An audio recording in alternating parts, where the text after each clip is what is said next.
Confidence career academy YouTube channel आपल्या सर्वांचं स्वागत आहे. तर चला बघूया प्रश्न राज्यशास्त्रामधील. भारतात सध्या एकूण किती उच्च न्यायालये आहेत? तर एकूण 25 न्यायालये आहेत. ओडिशा राज्याचे उच्च न्यायालय कोठे आहे? तर कटक येथे आहे. भारताच्या कोणाला सरन्यायाधीशाचे हंगामी राष्ट्रपती म्हणून काम दिले होते? तर वाय व्ही चंद्रचूड यांना. परराष्ट्राशी लष्करी किंवा इतर करार करण्याचा अधिकार कोणाचा आहे? तर राष्ट्रपती यांचा आहे.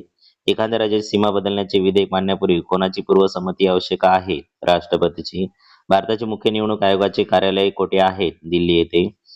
भारतीय राज्यघटनेतील मूलभूत हक्काचे रक्षण कोण करते? तर सर्वोच्च न्यायालय करते. नगरपालिका व पालिकेवर कोण वसूल करतो? राज्य सरकार. राष्ट्रीय विकास परिषदेची स्थापना कधी झाली? तर 1952 मध्ये झाली.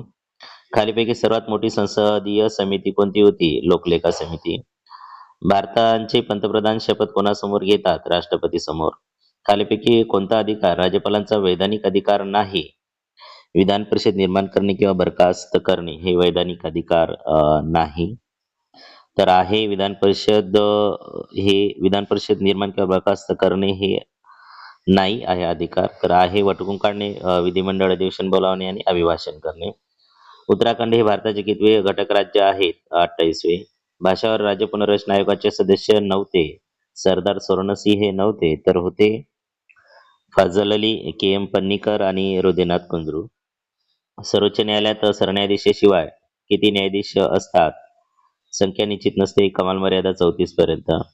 राष्ट्रपती राज्यपालाची नेमणूक कोणाच्या सल्ल्याने करतो? पंतप्रधान यांच्या. भारताचे उपराष्ट्रपती कोणाचे पदसिद्ध अध्यक्ष असतात? राज्यसभेचे.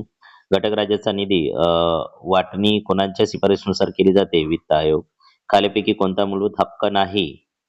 मालमत्तेचा हक्क तो 44व्या घटनादुरुस्तीनुसार हटवण्यात आलेला आहे. तर समतेचा हक्क, शोषणाविरोधाचा हक्क आणि घटनात्मक उपाययोजनेचा हक्क हे मूलभूत हक्क आहेत.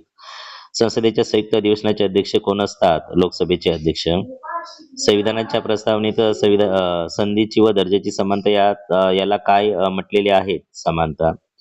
घटना समितीच्या मागणीस औपचारिक मान्यता काँग्रेसच्या जाहीरनाम्यात केव्हा मिळाली होती? 9 डिसेंबर 1946 रोजी. Thanks for watching.